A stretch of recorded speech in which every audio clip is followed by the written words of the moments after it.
From New York, this is Democracy Now! The Chinese people have every right to ask, why does the U.S. talk at length about respecting sovereignty and territorial integrity on Ukraine while disrespecting China's sovereignty and territorial integrity on the Taiwan question? Why does the U.S. ask China not to provide weapons to Russia while it keeps selling arms to Taiwan? As the Chinese parliament unanimously votes to give Xi Jinping a third five-year term as president, tensions continue to escalate between the United States and China, in part over Taiwan. At the brink of war in the Pacific? That's the headline of a new piece by historian Alfred McCoy. We'll speak with him. Then, progressive Democratic Congressmember Barbara Lee was the sole vote against military action in the days after 9/11. Now she's running for the U.S. Senate.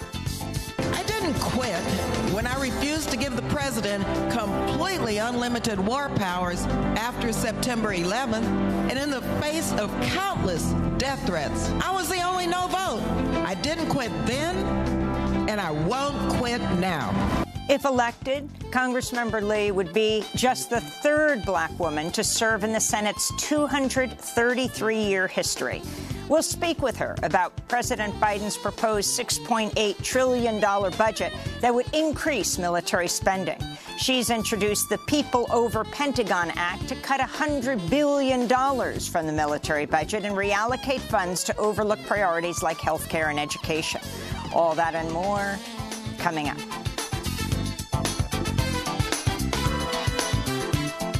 Welcome to Democracy Now!, democracynow.org, The War and Peace Report. I'm Amy Goodman. President Biden's unveiled his $6.8 trillion budget proposal for the 2024 fiscal year. The plan would begin the process of trimming $3 trillion from the federal deficit over the next decade by raising taxes on wealthy individuals and corporations and allowing Medicare to negotiate drug prices. Progressive groups praise the White House plan for investing in health care, housing, and the environment while expanding free community college, early childhood education, and child care.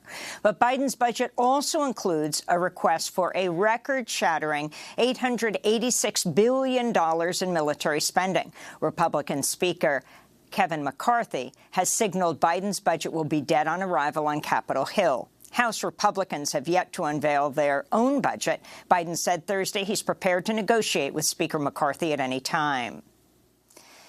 U.S. Defense Secretary Lloyd met with Israeli Prime Minister Benjamin Netanyahu and other leaders in Israel Thursday, where he called for an independent judiciary and for de-escalating tensions with Palestine, while reiterating the U.S.'s deep commitment to Israel's security.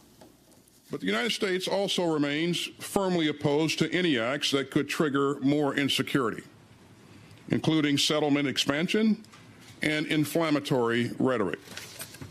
And we're especially disturbed by violence by settlers against Palestinians. Secretary Austin also said he believed diplomacy was the best strategy when it comes to Iran and nuclear weapons. Israel's openly backed military action against Iran. Austin's visit comes against the backdrop of intensifying violence. Earlier today in the occupied West Bank, an Israeli settler shot dead a Palestinian man near an illegal settlement outside the city of Qalqilia. Separately, Israeli forces raided the town of Nilin near Ramallah overnight, arresting relatives of a Hamas gunman and ordering the immediate destruction of his family's home. Palestinians have condemned such demolitions as collective punishment. At least 79 Palestinians have been killed so far this year by Israeli military forces. The UN's humanitarian coordinator for Syria has condemned an airstrike by Israel on Aleppo International Airport earlier this week, which forced it to shut down, complicating humanitarian relief efforts as Syrians reel from last month's devastating earthquakes in the region. Here in the United States, a legislative push to end U.S. military interference in Syria through a war powers resolution was voted down Wednesday. The latest effort was led by Republican Congressman Matt Gaetz and supported by a bipartisan mix of progressives and far-right lawmakers. In Beijing, the Communist Party-controlled legislature confirmed Xi Jinping's historic third term as China's president. This comes amidst growing tension with the U.S., including over the issue of Taiwanese autonomy. We'll have more on this after headlines with historian Al McCoy.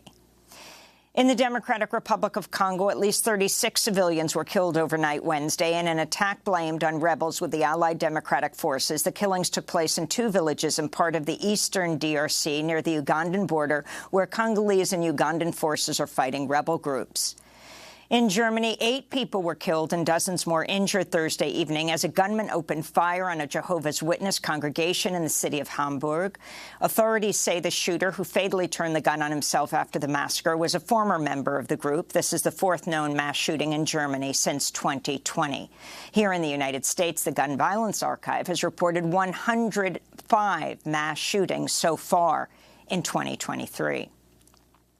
In West Virginia, an empty coal train jumped its tracks and caught fire in the community of Sandstone Wednesday, injuring 3 workers and spilling diesel fuel into one of North America's oldest rivers.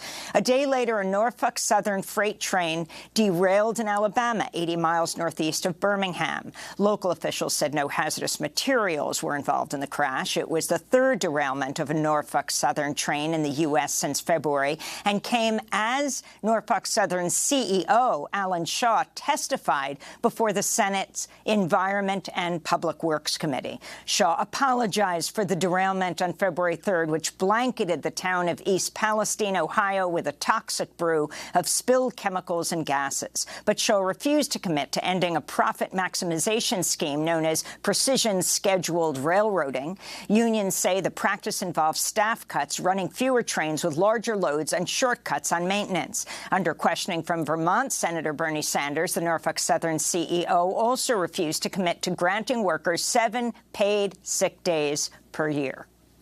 Will you make that commitment right now to guarantee paid sick days to all of your workers? That's not a radical demand. It really is not.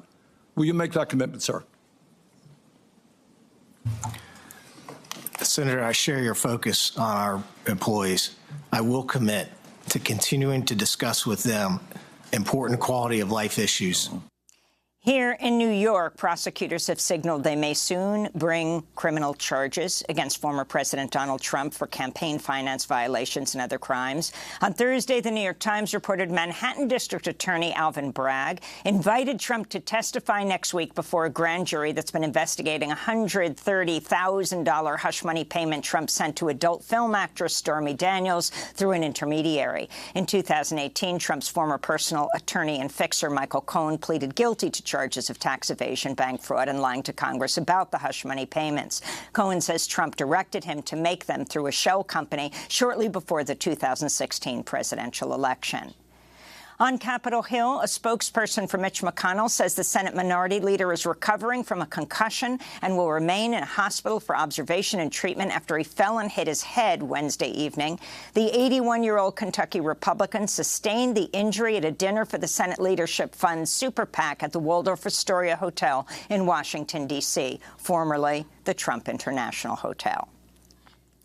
Arkansas Republican Governor Sarah Huckabee Sanders has signed a law dropping a requirement that employers verify the age of children who apply to jobs. A spokesperson for Sanders told the Washington Post the provision was, quote, burdensome and obsolete. Arkansas law allows children as young as 14 to obtain work permits. Republican lawmakers in several other states, including Iowa and Minnesota, have recently advanced similar legislation. This comes after an investigation by the New York Times exposed the forced labor of unaccompanied migrant children as young as 12 at factories across the United States. To see our interview with the report's author, Pulitzer Prize winner Hannah Dreyer, visit our website, democracynow.org. Here in New York, Uber and Lyft drivers have declared victory after city regulators granted a pay raise to drivers following a strike campaign. The fare raised by the Taxi and Limousine Commission announced Wednesday replaces another planned raise that was agreed to last year but blocked after a successful legal challenge by Uber. Last week, New York Taxi Workers Alliance Director Bhairavi Desai testified to the New York Taxi and Limousine Commission. Every day that's passed, that is $1 million that we're collectively owed to this workforce, a workforce that has had to pay for every single penny of operating expenses. Uber and Lyft don't have to pay a dime. A workforce that works not only with economic risk, but also with great risk to their safety and to their life every single day. In more news from New York, Sheldon Thomas, a 35-year-old black man from Brooklyn, who was wrongfully convicted of murder, has been exonerated and freed from prison after nearly 19 years behind bars. Thomas was only 17 when he was arrested and accused of killing a 14-year-old boy in 2004. Detectives on the case misled a witness into identifying Thomas using a photo of another person with the same name. When the botched identification was brought up in court, the judge said at the time there was still probable cause to arrest Thomas because the photo had enough of a resemblance. Thomas was sentenced to 25 years to life. His exoneration follows over 24 others after new investigations were launched by the Brooklyn District Attorney's Conviction Review Unit. And in New Jersey, a monument honoring the abolitionist hero Harriet Tubman was unveiled in Newark Thursday, replacing a statue of Christopher Columbus that was removed in 2020 as racial justice protests erupted nationwide in response to the police murder of George Floyd. Washington Park has been renamed Harriet Tubman Square. Among the guests at yesterday's ceremony were rapper Queen Latifah, who's from Newark, and Tubman's great-great-great-grandniece, Michelle Jones Galvin. Many call her an American heroine. In our family, we simply refer to her as Aunt Harriet. She is Harriet Tubman, greatest conductor of the Underground Railroad. Aunt Harriet said, "I reasoned this out in my mind. There was one of two things I had a right to, liberty or death. If I could not have one, I would have the other. And no man should take me alive." And those are some of the headlines. This is Democracy Now!, democracynow.org, the War and Peace Report. When we come back, at the brink of war in the Pacific, we'll speak with historian Alfred McCoy about escalating tensions between the United States and China. Stay with us.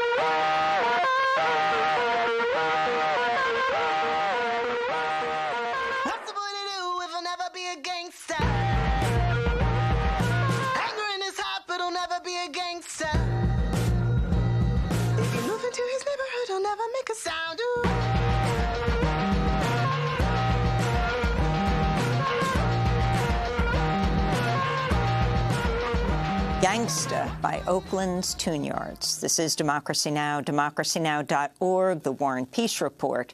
I'm Amy Goodman in New York with Juan Gonzalez in Chicago. Hi, Juan. Hi, Amy, and welcome to all of our listeners and viewers across the country and around the world. The Chinese parliament has unanimously voted to give Xi Jinping a third five-year term as president. Today's vote comes just months after China's Communist Party formally re-elected Xi Jinping to the party's general secretary for another 5 years. This comes as tensions continue to escalate between the United States and China, in part over Taiwan. On Thursday, U.S. Director of National Intelligence Avril Haines told senators China poses the most consequential threat to U.S. national security.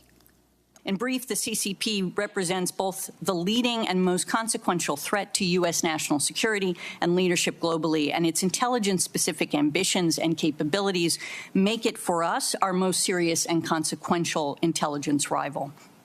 During the past year, the threat has been additionally complicated by a deepening collaboration with Russia, which also remains an area, obviously, of intense focus for the intelligence community.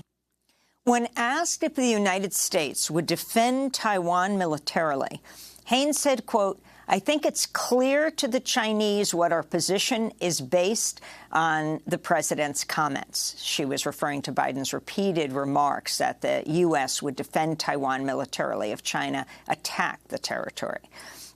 Last week, the Biden administration approved $619 million in high-tech arms sales to Taiwan, including new missiles for its F-16 fighter jets. China's new foreign minister, Qin Gang, recently condemned the U.S. arming of Taiwan. The Chinese people have every right to ask, why does the U.S. talk at length about respecting sovereignty and territorial integrity on Ukraine while disrespecting China's sovereignty and territorial integrity on the Taiwan question? Why does the U.S. ask China not to provide weapons to Russia while it keeps selling arms to Taiwan?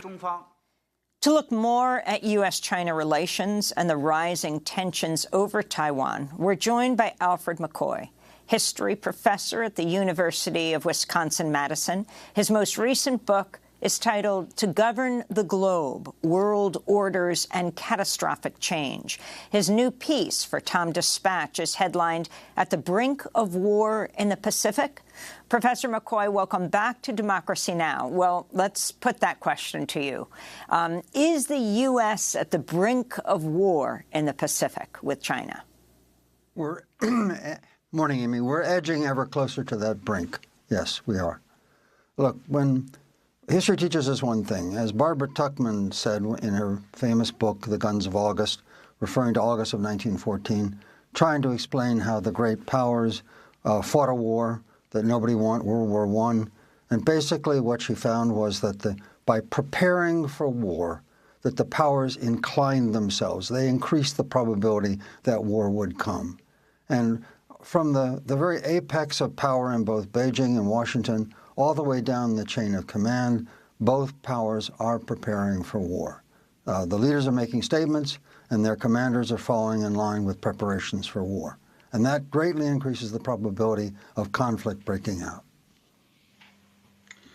Well, Alfred McCoy, I wanted to ask you, in terms of this whole issue, and we're seeing it portrayed repeatedly in the U.S. press as China as a rising aggressive power in the world. Now, I confess I have a lot of problems understanding this when you look at the record. From what I can tell, the last 3 times that China's military went outside of its borders were back in the 1950s and 60s, and there was Korea. There was a brief war in 62 with India, a border war. There was a 1979 border war with Vietnam that China participated in. Meanwhile, since that time, by my count, the United States invaded Grenada in 83, in 1990, Panama, in 1991, the first Gulf War, in 1999, the air war on Serbia, in 2001, Afghanistan, in 2003, Iraq, and there's the Libya bombings, the U.S. intervention in Syria. So how is China being portrayed by our media and by the Western powers as the aggressive power in the world these days? When the United States has been the dominant power in the world for 75 years, for the past 30 years, we've essentially been the world's sole superpower. So from that perspective, any challenge is a serious challenge, and China is the first power that's become capable of mounting that challenge. And in that sort of process of U.S. hegemony, the threat to Taiwan is serious. One of the keys to American global power has been what the Chinese call the first island chain. We call it the Pacific Littoral. At the start of the Cold War back in the 1950s, the United States had 5 mutual security agreements starting in Japan, going through South Korea, Taiwan, the Philippines, and Australia. And that is the fulcrum of U.S. global power, enabling the United States to defend one continent, North America, and dominate another, the vast continent of Eurasia. And so apart from everything else, the loss of Taiwan would break that geopolitical chain that is the fulcrum for U.S. global defense and threaten to push the United States back to what's called the second island chain, essentially running from Japan through Guam and further south. And so from a geopolitical perspective, China represents both, first of all, by its sheer size of its military, the second largest, the size of its economy, by many estimations now the world's largest, a major threat, the first real threat to U.S. global power in over 30 years. But hasn't the United States, to a large degree, basically helped the enormous economic development of China by all of the U.S. companies that made China the manufacturing center of the world, invested there, built their factories there, and used the cheap products of China to keep providing a better standard of living for people in the West? So isn't the U.S. in a sense responsible for, in large degree, for this economic rise of China? Well, first of all, the Chinese have done it themselves. But what the United States has done has admitted China as a full member of the global economy.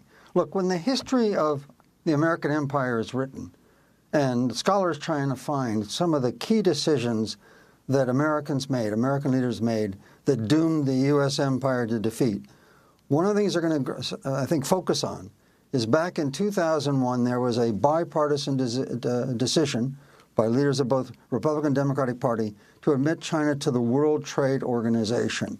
Now, this was essentially an organization that mediated trade among comparable industrial powers. And for the first time, this enormous developing nation was admitted to the World Trade Organization as a full trading partner. And they then used it kind of like Pac-Man to just gobble up the world's industry. And now China is the world's premier industrial power, with twice the industrial capacity of the United States, larger than any other industrial power on the planet. And that's largely due to the admission of China to the World Trade Organization. At the time it was done, Washington, in a supreme act of imperial hubris, thought that China would play the global game by America's clearly written rules, all right? That they would become a nice, compliant, cuddly, big panda bear China. Okay, our nice little toy that would produce our toys for our economy at low-cost prices, and it clearly hadn't happened that way. China is a great power. It is arguably the world's most powerful empire throughout history, and China, from its perspective, is simply recovering its rightful place as the leader of the world. So we wanted to address what's happened over the last few weeks with these extremely blunt statements of China. The Chinese President Xi directly accused the United States of suppressing China's development in what the Wall Street Journal described as a, quote, unusually blunt rebuke of U.S. policy. She said, Western countries, led by the U.S., have implemented all-round containment, encirclement, and suppression against us, bringing unprecedentedly severe challenges to our country's development. Xi's comments came just days after the Chinese Foreign Ministry issued a nearly 4,000-word report condemning U.S. foreign policy since the end of World War II. The Chinese Foreign Ministry's report began, since becoming the world's most powerful country after the two world wars and the Cold War, the United States has acted more boldly to interfere in the internal affairs of other countries, pursue, maintain, and abuse hegemony, advance subversion and infiltration, and willfully wage wars, bringing harm to the international community. The Chinese Foreign Ministry went on to say about the U.S., quote, it has overstretched the concept of national security, abused export controls, and forced unilateral sanctions upon others. It's taken a selective approach to international law and rules, utilizing or discarding them as it sees fit, and has sought to impose rules that serve its own interests in the name of upholding a rules-based international order. So there's a lot there. The new foreign minister, the foreign ministry statement, Xi himself now saying that they're going to increase their military budget by something like 7% this year. Talk about this change and how you see this playing out. Sure. We haven't seen rhetoric, anti-American rhetoric, coming from Beijing really since the early 1960s when Mao Zedong became furious with Moscow because during the Cuban Missile Crisis of 1962, China wanted Russia to launch nuclear strikes on the United States from its missile installations in Cuba. And that was one of the contributing factors, among many, but still one contributing factor to the final rupture between China and Russia that caused the famous Sino-Soviet split. So we haven't seen rhetoric like this in 60 years, okay? Ever since the United States recognized China in 1979 diplomatically, generally the rhetoric has been very polite, very circumscribed. So this is all part of the rising tensions over Taiwan. In many ways, when you unpack most of those Chinese statements, what you find is what they're really talking about is the U.S. is challenging China's claim to Taiwan as being an integral part of the Chinese state.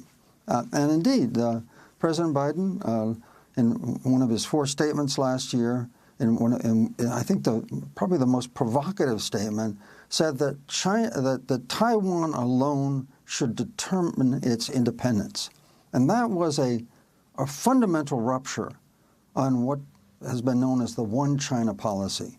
When we recognized China diplomatically in 1979, it has been bipartisan U.S. policy under Republican and Democratic presidents, and you can go through every single one who said it. All of them were opposed to Taiwan independence. They said there's one China. The qualifier in that was that the United States did not want the People's Republic to resolve the issue by force. But the United States, every American president, since the recognition of China over 40 years ago, has been absolutely consistent. Taiwan is a part of China. There is one China. And President Biden's statement that Taiwan should determine its own independence is a real rupture, a real break with that bipartisan foreign policy. And China has responded in kind. Last October at the 20th Party Congress, Xi Jinping made a really phenomenal statement.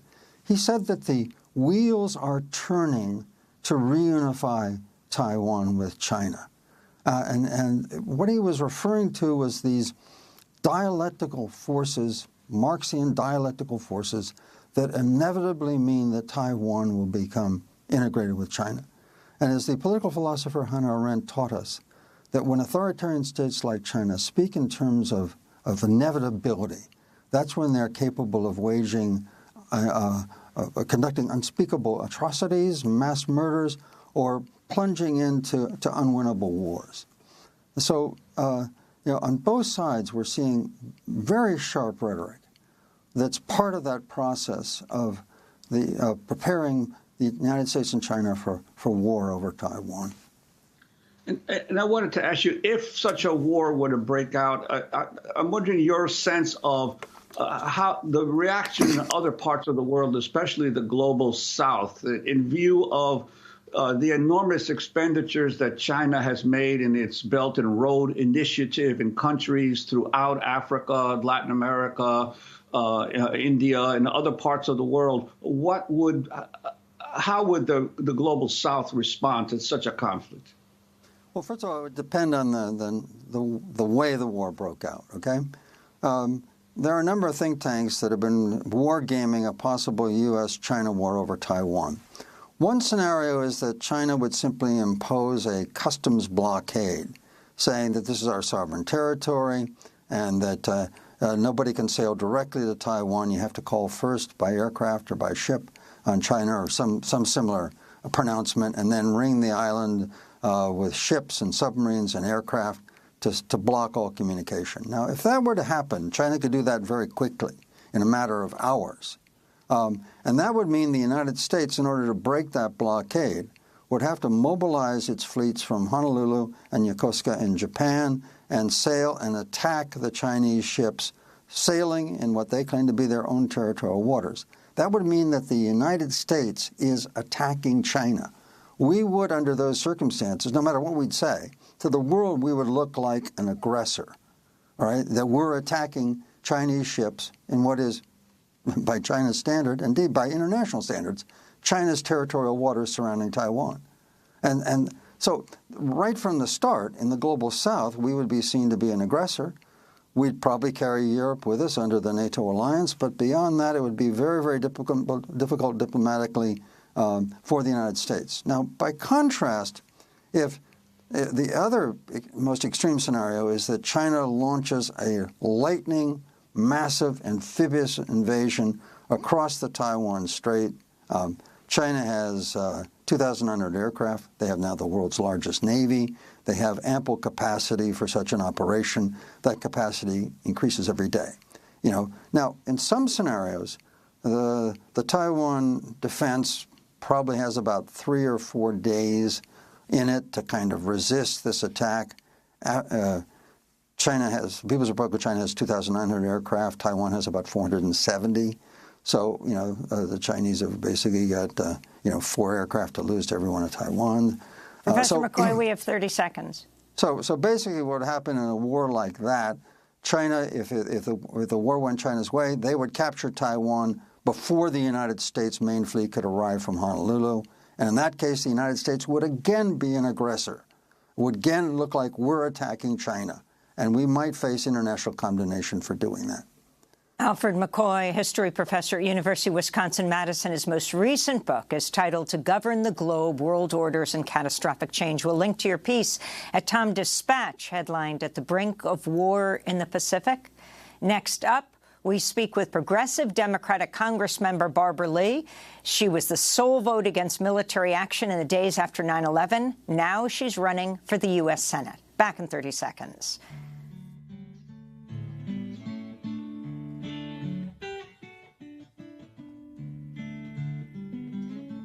Every light is on and every room is empty except one. Oh, baby, don't stay too late. You know I hate to be alone, and I'm alone. Baby, won't you come on home? There's a man was standing on the corner.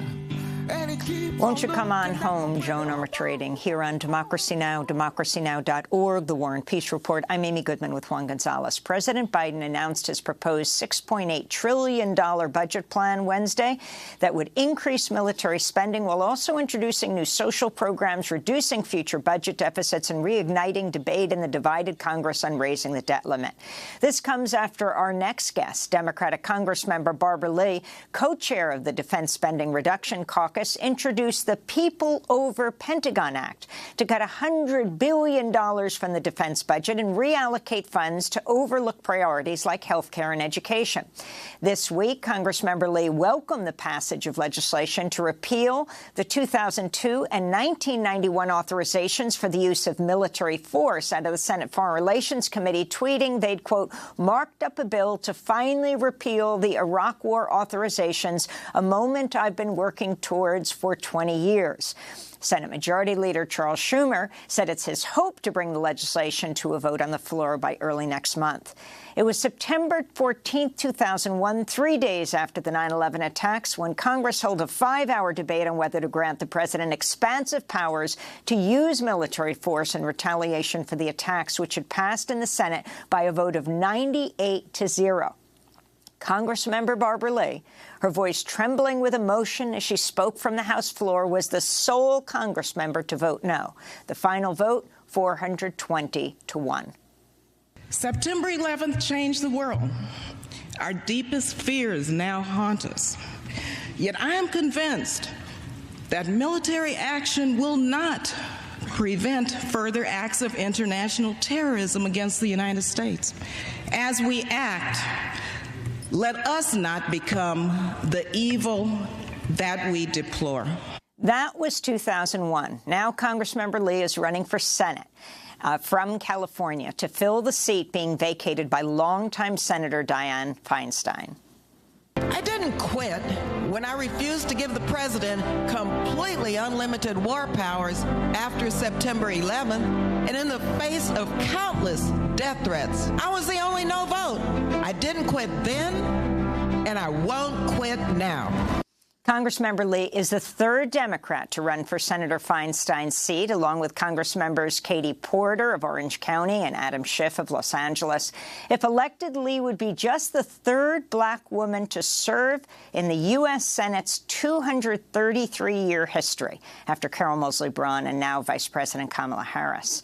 For more, Congressmember Lee joins us now, member of the powerful House Appropriations Committee, former chair of the Congressional Black Caucus, Chair Emeritus Emeritus of the Progressive Caucus and a member of the Steering and Policy Committee, the highest-ranking black woman appointed to House leadership. Congressmember Lee, welcome back to Democracy Now! This is the first time we're getting to talk to you since your announcement, why you want to run for the Senate, and how you would apply your views to what was just presented yesterday.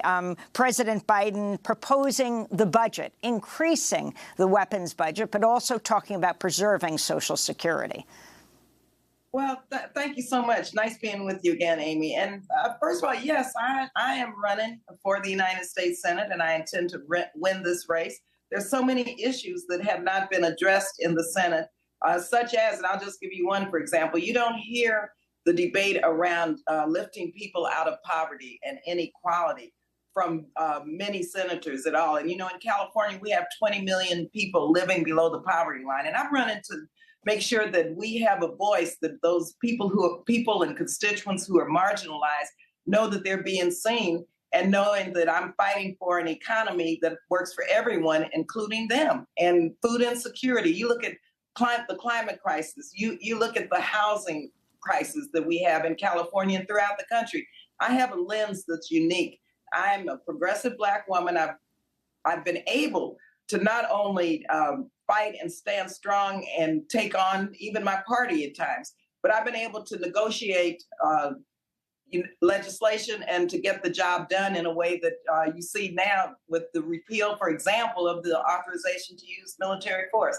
Amy, I've tried over and over and over again to get the Senate to take this up. I have passed the repeal of the Iraq authorization in the House several times. I went to Senator Kaine and we started working together, and it took a while. But finally this week, we got the repeal out of the Senate Foreign Relations Committee on a bipartisan vote. President Biden issued a statement of administration policy that he would sign it. He said that when I got it off of the House floor last year. And so it takes time. It's persistence, but I intend to be that persistent in the Senate and to fill some of those gaps that are there. And Congressmember, I wanted to ask you about your people over the Pentagon Act at a time when the United States is ramping up its military spending, billions being earmarked for the war in Ukraine. Why do you feel it's so essential to reduce the Pentagon budget and utilize those funds more for services to the American people? Well, thank you for that question, because I didn't just start now in terms of taking on the Pentagon budget. You know that I worked for our beloved Congressman Ron Dellums for 11 years. He chaired the House Armed Services Committee. We have been trying to reduce defense spending forever, and we're making some progress in terms of building support, because so many members are afraid of touching the defense budget. But I just have to say, first of all, I don't vote for the National Defense Authorization Act because it's always been excessive. Secondly, a mere $100 billion cut doesn't even touch our national security. It doesn't even touch what we need to do to help our troops. We need to invest more in supporting our troops. Many are on food stamps. Thirdly, we need to make sure that our domestic priorities are intact and moving forward. And we have resources here that we need in our own country for food, insecurity issues, for homelessness, for all the issues you know so well, the domestic priorities. So $100 billion won't even touch it. Let me tell you, there's waste, fraud, and abuse, at least $150 billion that taxpayers have provided to the Pentagon that just is scammed. We can't even get the Pentagon to be audited. It failed one audit. And so the taxpayers ought to be very concerned about how waste, fraud, and abuse is taking place at the Pentagon through this budget, and to introduce an increase of $28 billion is unacceptable to me, because we have the resources to enhance and make sure our national security is strong with the $858 billion now that's there. And in fact, we need to cut it by at least $100 billion. That's a minimum cut that we need.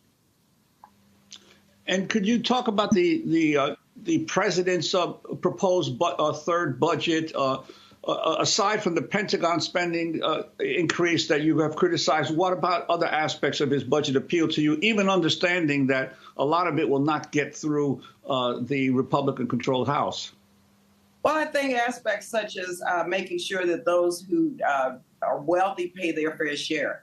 over $400,000 a year. And I think what the president has done is put forth a budget where he shows how to raise revenue, reduce the deficit that the Trump administration created as a result of the tax cuts for the wealthy. He's preserving Social Security and Medicare, making sure that, and I'm on the committee on the State and Foreign Operations Committee, which funds our development and diplomacy initiatives. He's provided for about an 11% increase because we've got to do more around the world in terms of development and diplomacy as it relates to global health, women's health. So the budget, I think, is reasonable. We're drilling down on it now to see exactly what it means for certain constituencies. But I think that and I serve on the Budget Committee and the Appropriations Committee. And so we're going to fight to make sure that the resources of our country go directly to the American people, because it's a budget for the people. And that's what we're saying. We're going to look at our funding priorities because the budget is a moral document. It shows and demonstrates where our values are. And this budget shows that we're fighting for the people. I, again, oppose the defense spending portion of it because I think that the Pentagon has enough resources. Our national security is strong. This Pentagon budget, once again, is excessive, and I think we need to put more resources into our domestic budget because people need to be able to live their lives in a way that they deserve as Americans and need to be able to have economic security so that they don't worry about the future for their children. Congressmember Barbara Lee, if you could talk about this day and age we're in when it comes to reproductive rights.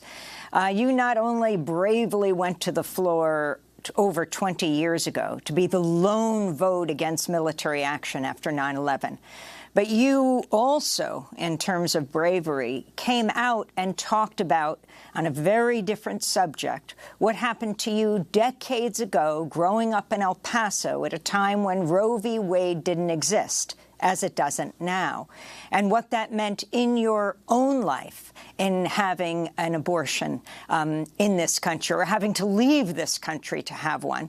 And then talk about what it means to be, if you were to win, only the third black woman in U.S. Senate history. Amy, yes, it was very difficult for me to talk about having an abortion because like it should be now, my mother and I decided it was our own personal business. It was my personal decision. It's a person's right to make those healthcare decisions. So I never talked about it.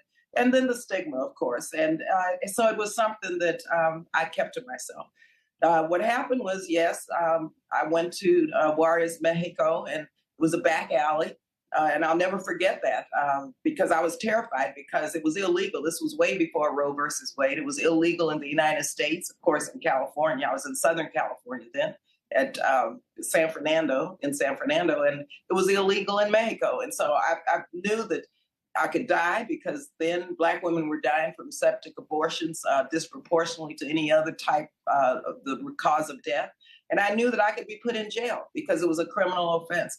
And it was terrifying. I was one who survived, Amy. And, it was a terrifying moment for me, for my mother. And so fast forward to today, when the Texas decisions and these restrictive laws came down, I felt compelled that finally I had to share my story so that people understood they had a member of Congress who saw them, who got it, who know that experience and trying to fight to try to make sure that reproductive justice is available and reproductive freedom available for everyone, because the fear now of being criminalized in these states, the fear of not being able to access abortion care and what people need to make their own healthcare decisions is traumatic.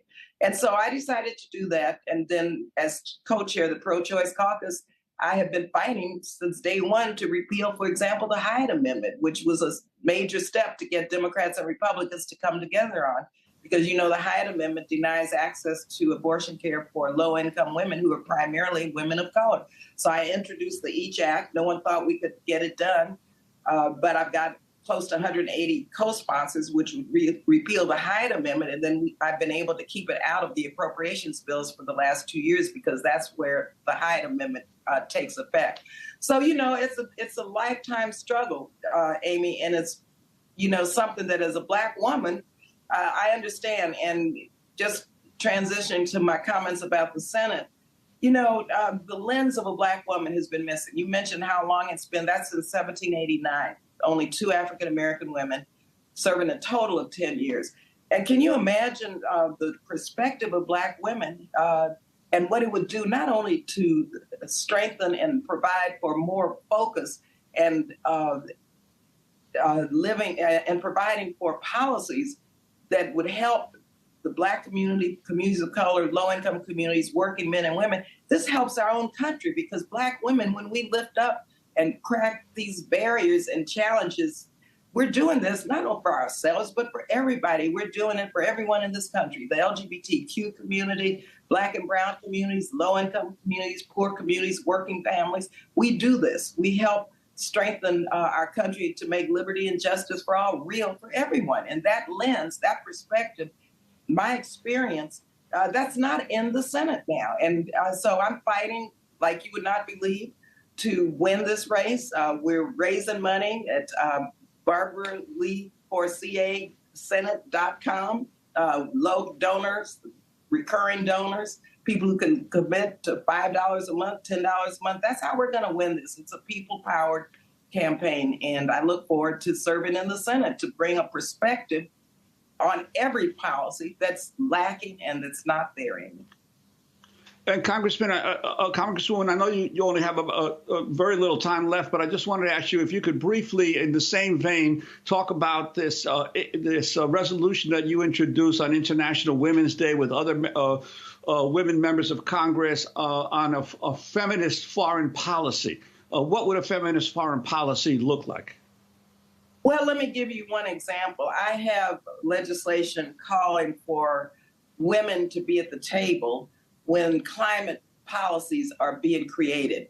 Women in vulnerable communities are most impacted by, and we have a climate crisis upon us. It is a crisis. And so women should be at the table on every single foreign policy issue, on every single climate issue. And so I believe highlighting this through my resolution gets the public aware of the fact that women are not at the table on so many issues throughout the world. And so I'm talking about women in our own country, but also women everywhere in the world. And the climate crisis is an example. Women are most impacted, women and children, behind the climate crisis because of the work that they do in their villages and in their communities. Why shouldn't they be sitting there helping develop the strategies that are going to mitigate against the planet burning at this point? Barbara Lee, we want to thank you so much for being with us. Barbara Lee is Democratic Congress member from California, member of the House Appropriations Committee, and ranking member of the Subcommittee on State and Foreign Operations, serves as co-chair of the Steering and Policy Committee, former chair of the Congressional Black Caucus, chair emeritus of the Progressive Caucus, co-chair of the Congressional Asian Pacific American Caucus Health Task Force, and co-chair of the Pro-Choice Caucus. Also serves as chair of the Task Force on Poverty and Opportunity, now running for the U.S. Senate. Thank you so much for being with us. Nice being with you, Amy. Thank you. Well, we're going to end today's show in Texas, where 5 women are suing Texas after they were denied abortions, even as their pregnancies pose serious risk to their health and were non-viable. The Center for Reproductive Rights is bringing the lawsuit on behalf of women and 2 doctors. They held a news conference Tuesday in Austin. We begin with Nancy Northup, president and CEO of the Center for Reproductive Rights, who introduced Amanda Zorowski. First, Nancy Northup. The Supreme Court's unwarranted reversal of Roe v. Wade has resulted in a health care crisis in states across the nation, including here in the state of Texas. It is now dangerous to be pregnant in Texas. Doctors and hospitals are turning patients away, even those in medical emergencies. Patients are being denied necessary, life-saving obstetrical care. Why? Because abortion is a crime in Texas, punishable by up to 99 years in prison. What the law is forcing physicians to do is weigh these very real threats of criminal prosecution against the health and well-being of their patients. We filed this lawsuit last night to stop the unnecessary pain, suffering, injury, and life-threatening complications caused by Texas's abortion ban.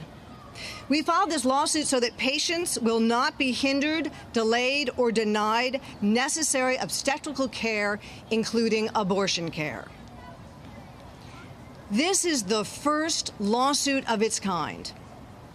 It is the first lawsuit in which individual women have sued a state for the harm that they endured because abortion care has been criminalized in the wake of Roe's reversal. 5 women have come forward to sue the state of Texas in this case: Amanda Zarowski, Lauren Miller, Lauren Hall, Anna Zagarian, and Ashley Brandt. Each of them suffered severe complications during their pregnancies. These 5 women are joined in this lawsuit by 2 obstetricians, Dr. Damla Karzan and Dr. Judy Levinson, who can no longer practice medicine as they were trained because Texas abortion bans pose catastrophic risks to their liberty. What we are seeking is a ruling from the court that clearly permits doctors to provide a pregnant patient with abortion care when, in the doctor's good faith judgment and in consultation with the patient, the doctor determines that the patient has a physical, emergent medical condition that poses a risk to their life or health. No one should be forced to wait until they are at death's door to receive health care. Such a ruling that we are seeking is the correct interpretation of Texas's abortion bans. It is also required under the Texas Constitution, which protects life, liberty, equality, and the right to be free from sex discrimination. These rights are guaranteed to every Texan, and they do not disappear because they are pregnant. Right now, abortion bans are exposing pregnant people to risks of death, illness, and injury, including the loss of fertility. Contrary to the stated purpose of furthering life, abortion bans are making it less likely that every family who wants to bring a child into the world will be able to do so and survive the experience. These women you will hear from today represent only the tip of the iceberg. This is the first lawsuit in the nation, but tragically, it is unlikely to be the last. This lawsuit, Zarowski versus Texas, seeks to rightfully return the life and death medical decisions to patients and their doctors, and not leave them up to politicians and state officials. Now I would like to ask Amanda to come to the mic. Thank you. Hello, my name is Amanda Zarowski, and I'm here to tell you a little bit about my experience with the Texas abortion bans. Thank you for being here. Indulge me for a moment and close your eyes. Picture someone you hold incredibly dear. Can you see them? Good. Now imagine someone telling you that you are going to lose that person in the very near future, but they can't tell you exactly when or how. And on top of that, there's a very high likelihood that you will get extremely sick, maybe even near death, as you wait for that person you love to die. Sounds like a pretty sick and twisted plot to a dystopian novel, but it's not. It's exactly what happened to me while pregnant in Texas. About 6 months ago, I was thrilled to be cruising through the second trimester of my very first pregnancy. I was carrying our daughter, Willow, who had finally blissfully been conceived after 18 months of grueling fertility treatment. My husband and I were beyond thrilled. Then, on a sunny August day, after I had just finished the invite list for the baby shower my sister was planning for me, everything changed. Some unexpected and curious symptoms arrived, and I contacted my obstetrician to be safe and was surprised when I was told to come in as soon as possible. After a brief examination, my husband and I received the harrowing news that I had dilated prematurely due to a condition known as cervical insufficiency. Soon after, my membranes ruptured, and we were told by multiple doctors that the loss of our daughter was inevitable. I asked what could be done to ensure the respectful passing of our baby, and what could protect me from a deadly infection now that my body was unprotected and vulnerable. My healthcare team was anguished as they explained there was nothing they could do because of Texas's anti-abortion laws, the latest of which, by the way, had taken effect 2 days after my water broke. It meant that even though we would, with complete certainty, lose Willow, my doctor could not intervene as long as her heart was beating or until I was sick enough for the ethics board at the hospital to consider my life at risk and permit the standard health care I needed at that point, an abortion. So even though I had lost all of my amniotic fluid, something an unborn child simply cannot survive without, we had to wait. I cannot adequately put into words the trauma and despair that comes with waiting to either lose your own life, your child's life, or both. For days, I was locked in this bizarre and avoidable hell. Would Willow's heart stop, or would I deteriorate to the brink of death? The answer arrived 3 very long days later. In a matter of minutes, I went from being physically healthy to developing sepsis, a condition in which bacteria in the blood develops into infection with the ability to kill in under an hour. I spent the next 3 days in the intensive care unit, surrounded by my family who booked last-minute flights because they feared for my life. I spent another 3 days in a less critical unit of the hospital, all because I was denied access to reasonable health care due to Texas's new abortion bans. What I needed was an abortion, a standard medical procedure. An abortion would have prevented the unnecessary harm and suffering that I endured. Not only the psychological trauma that came with 3 days of waiting, but the physical harm my body suffered, the extent of which is still being determined. I needed an abortion to protect my life and to protect the lives of my future babies that I dream and hope I can still have someday. 2 things I know for sure. The preventable harm inflicted on me will medically make it harder than it already was for me to get pregnant again. The barbaric restrictions our lawmakers have passed are having real-life implications on real people.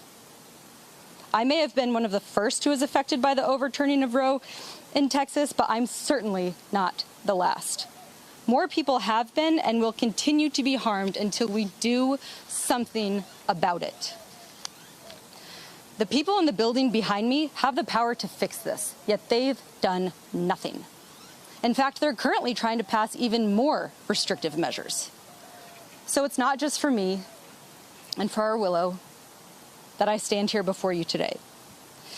It's for every pregnant person and for everyone who knows and loves a pregnant person. It is with and for all Texans who, like me, are scared and outraged at the thought of being pregnant in this state that I stand and fight. Thank you. Amanda Zarowski, one of 5 women suing Texas after they were denied abortions, even as their pregnancies posed serious risk to their health and were non-viable. 2 doctors are also suing. The case was brought by the Center for Reproductive Rights. They held a news conference in Austin, Texas. I'm Amy Goodman with Juan Gonzalez. Thanks for joining us.